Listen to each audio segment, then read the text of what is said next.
नमस्कार दोस्तों, स्वागत है आपका एक बार फिर। जहां हम लेके आए हैं हिंदी के प्रैक्टिस सेट, जहां 30 क्वेश्चन हम 10 से 12 मिनट में करते हैं और आपके खुद का आकलन आप खुद करते हैं। कितने क्वेश्चन सही हुए ये आप हमें कमेंट बॉक्स में बताएंगे, जिससे आपको खुद का आकलन पता लग सके और मुझे भी पता चल सके। चलिए शुरुआत करते हैं बिना टाइम खराब किए करते हुए पहले क्वेश्चन से। पढ़ते हैं, क्या है अनंत का पर्यायवाची शब्द है? अनंत का पर्यायवाची शब्द क्या है, जल्दी से बताइए। क्या? निशिम। कौन सा विकल्प सही हो जाएगा? पहला विकल्प सही हो जाएगा। अगले क्वेश्चन की तरफ बढ़ते हैं। गमन शब्द को विपरीत बना, दूसरा क्वेश्चन छूट गया है, तीसरा है ये। गमन शब्द को विपरीतार्थक बनाने के लिए आप किस उपसर्ग का प्रयोग करेंगे? जल्दी से बताइए कौन से उपसर्ग का हम लगाएंगे अगर हमें गमन को विपरीत बनाना है तो? आगमन। क्या हो जाएगा? आगमन। तो तीसरा विकल्प सही हो जाएगा। आ उपसर्ग लगाते ही यह विपरीत हो जाएगा। चौथा देखते हैं, मनोविनोद के लिए, सैर करने के लिए एक शब्द है, बताइए क्या होगा इसके लिए एक शब्द? यायावर। क्या हो जाएगा? यायावर। पहला विकल्प सही हो जाएगा। पांचवें की तरफ बढ़ते हैं। भीतरी निम्नलिखित में से किससे निर्मित विशेषण है? बताइए भीतरी जो शब्द दे रखा है किससे निर्मित है? संज्ञा से, सर्वनाम से, क्रिया से या अव्यय से? बताइए। भीतर में ई प्रत्यय लगने से यह भीतरी बना है, तो भीतर एक अव्यय है। क्या है? अव्यय है। चौथा विकल्प बिल्कुल सही हो जाएगा। छठवें की तरफ बढ़ते हैं। निम्न में से शुद्ध वर्तनी वाला शब्द कौन सा है? जल्दी से बताइए शुद्ध वर्तनी वाला शब्द कौन सा है? अच्छे लगे क्वेश्चन तो लाइक करें एंड सब्सक्राइब करें। और आने वाले शुद्ध वर्तनी वाला शब्द कौन सा है? जल्दी से बताइए। शुद्ध वर्तनी वाला शब्द कौन सा है? आभूषण। कौन सा? आभूषण। पहला विकल्प सही हो जाएगा। सातवां देखते हैं, निम्नलिखित में से शुद्ध वर्तनी वाला शब्द है, बताइए। एक और आ गया शुद्ध वर्तनी वाला कौन सा शब्द है? जल्दी से बताइए। फिर आदता ये एक कौन सा? तीसरा विकल्प सही हो जाएगा।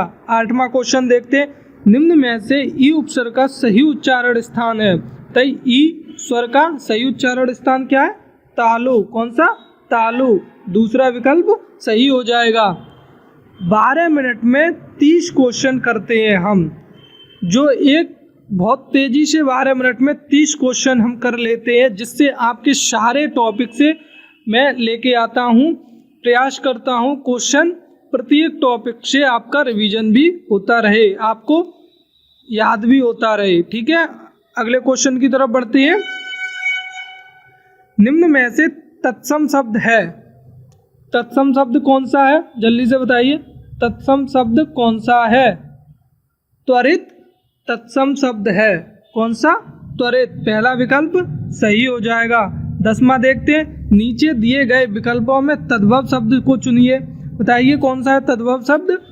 मुंह। दूसरा विकल्प सही हो जाएगा। 11वां देखते हैं, 19-20 होना मुहावरे का सही अर्थ है। 19-20 होना मुहावरे का सही अर्थ क्या है?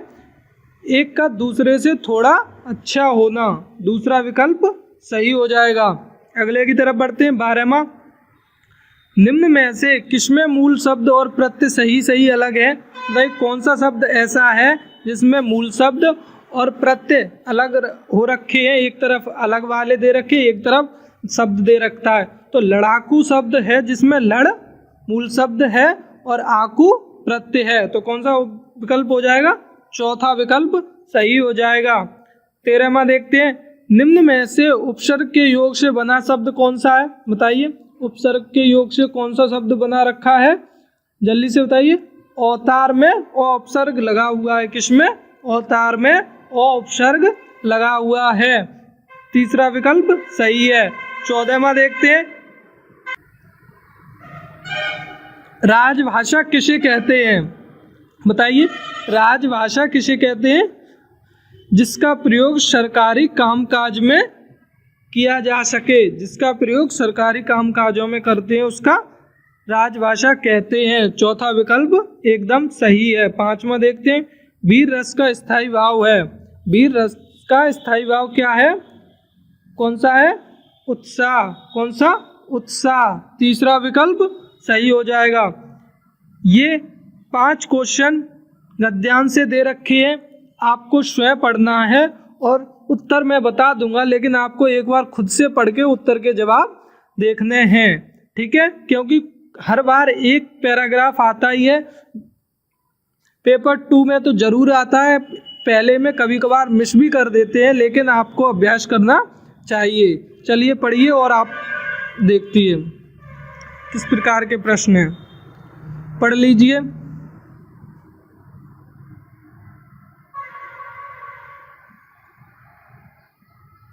दूसरा पेज।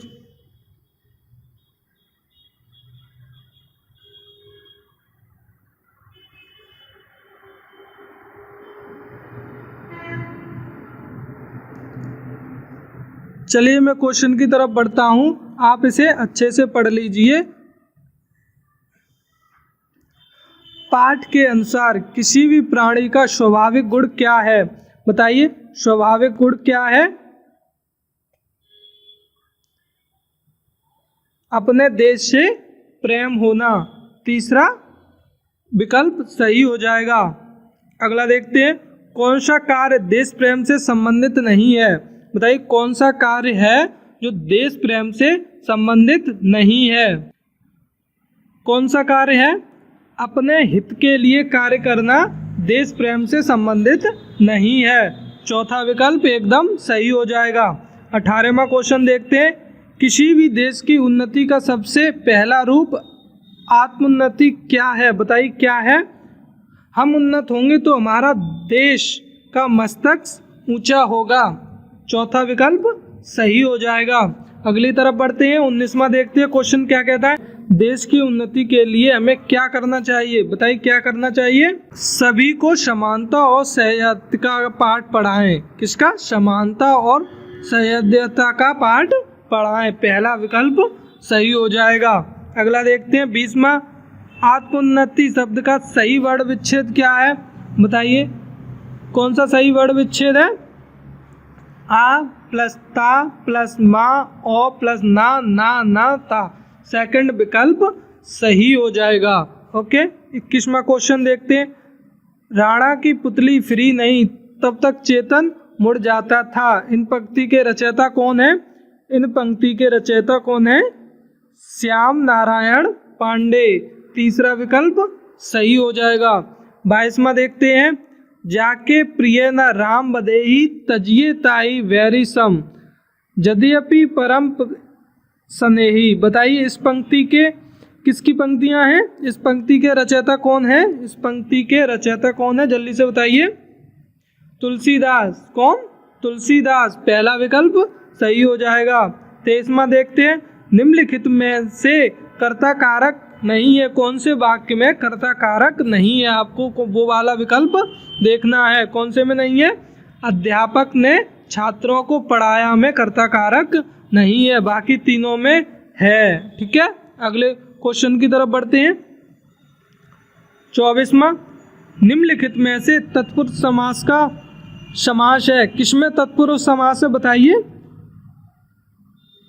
शिवार्पण। किसमें? शिवार्पण में तत्पुरुष समास है। इसका विग्रह क्या हो जाएगा?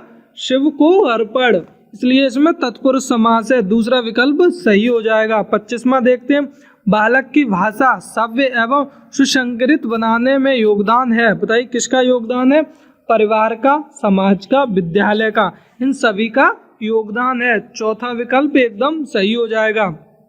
26वां देखते हैं, विचारों की अभिव्यक्ति का साधन है। बताइए क्या साधन है? भाषा। कौन साधन है? भाषा। पहला विकल्प सही हो जाएगा। 27वां क्वेश्चन देखते हैं। 27वां क्वेश्चन क्या कहता है? भाषा में परिवर्तन का कारण है। बताइए भाषा में क्या परिवर्तन का कारण है?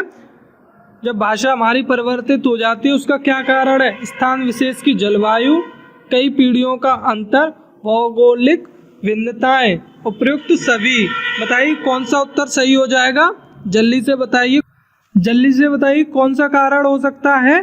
स्थान विशेष की जलवायु। क्या? स्थान विशेष की जलवायु। पहला विकल्प सही हो जाएगा। 28वां देखते हैं, सूरसागर किस भाषा की रचना है? बताइए, सूरसागर है वह किस भाषा में लिखी गई है? ब्रज भाषा में। किसमें? ब्रज भाषा में। तीसरा विकल्प सही हो जाएगा। 29वां देखते हैं हम। 12 मिनट में लगभग नहीं 30 क्वेश्चन करते हैं, उसमें से प्रयास करता हूँ क्वेश्चन